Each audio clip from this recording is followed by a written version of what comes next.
Hey, you guys, as promised, I wanted to do a video on tetracyclines. I did a short and sweet video of all of the most common antibiotics. I think it was about a week ago, but I told you that for the month I would go through and break down bits and pieces. So, we talked about bacteriostatic versus bactericidal. We talked about gram positive and gram negative, and now I'm just going to do those most common ones in small videos to hopefully give it to you in smaller chunks so that you can retain it a little bit easier and better. So, as always, hey, you guys. But for those of you who are new to me, welcome, welcome, welcome. I am Dr. Brittany Weinstock. I am a family nurse practitioner and founder and CEO of the Nursing Studio.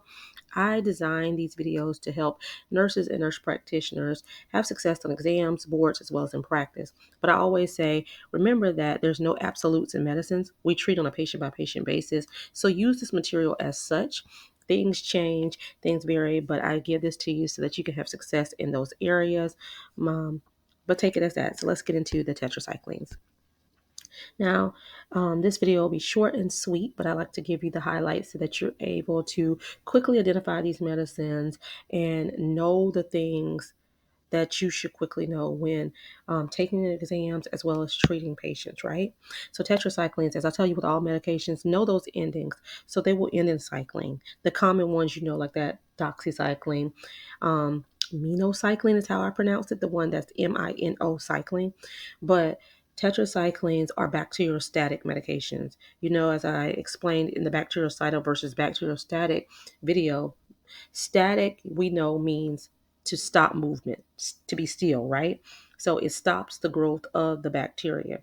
So here, that's why tetracyclines work. But remember, like I told you guys, when we are prescribing bacteriostatic medications, be sure that these patients' immune system are able to assist in this, because if it's solely working to stop the growth of the bacteria, our immune systems have to aid in the healing of this infection, right?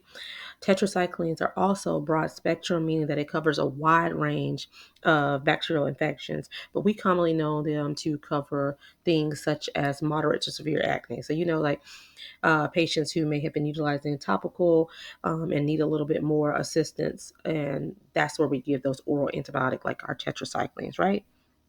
But with this, I like to give you the rundown of the highlights of things too. So when you're prescribing a tetracycline, inform your patient to drink with a full glass of water, because one of the adverse effects that is not common but can happen is that esophageal erosion.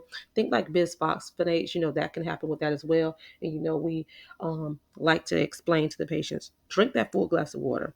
So just do that because we're trying to prevent this from occurring. Also, instruct the patient to avoid any milk-based products 1 to 2 hours prior or after taking your tetracyclines, because it can cause the absorption. It can inhibit the absorption, I should say. Now, tetracyclines also can kind of cause that GI upset. Antibiotics can be kind of harsh, especially like doxy. So in those cases, instruct the patient to talk to you, the provider. If you're on board, say, hey, let them contact their provider, and the provider can say, yeah, go ahead, take it, with food or your milk-based products to aid in this you continuing the treatment, because sometimes the benefit outweighs the risk of inhibiting the absorption, and we need you to just complete it because there's no alternatives. So just refer them to the provider. If you're taking the exam, saying, hey, tell them to come back, contact you, the provider, before moving forward. But when in doubt, for testing purposes, avoid the milk-based products 1 to 2 hours prior or after, because it can inhibit absorption. Okay. Also, remembering, we do not give tetracyclines to pregnant women. We do not give it to children under the age of 9. Tetracyclines can cause permanent teeth discoloration, where it's like a tannish brown. So we don't give it to the kiddos. We don't give it to the pregnant women also, because it can cause deformities with the skeletal growth. Also, it can cause hepatotoxicity. It can increase renal failure and damage. Also, photosensitivity. So, you want to be sure that you're monitoring liver and renal function. If they already have a history of liver disease or renal disease, you want to make sure that the benefit outweighs the risk for them to even be on this medication. Also, photosensitivity can occur, so they can have skin blistering and things of that nature. So you want to inform the patient, hey, when you're on this medicine, try to avoid direct sunlight, put on your sunscreen, etc. So that's really tetracyclines all tied up in a bow, right? So let's recap really quickly before I end this.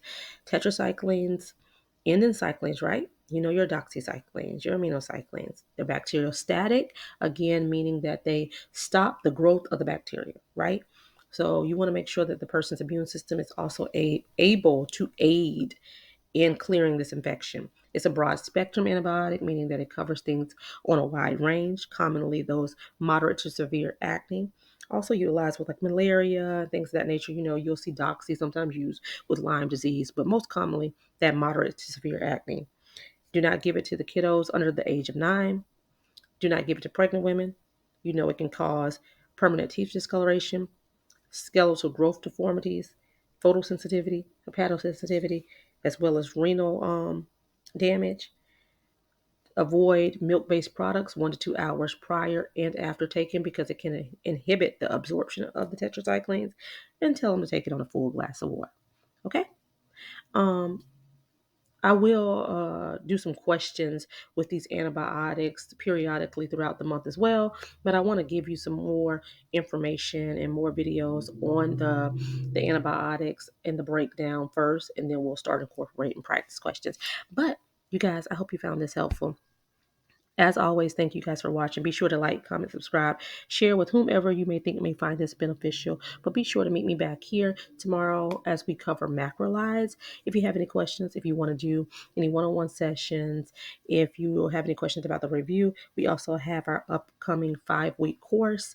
You can contact us at the Nursing Studio at 803-400-6864 or shoot us an email at thenursingstudio1@gmail.com. But meet me back here for the macrolides videos. Bye, y'all.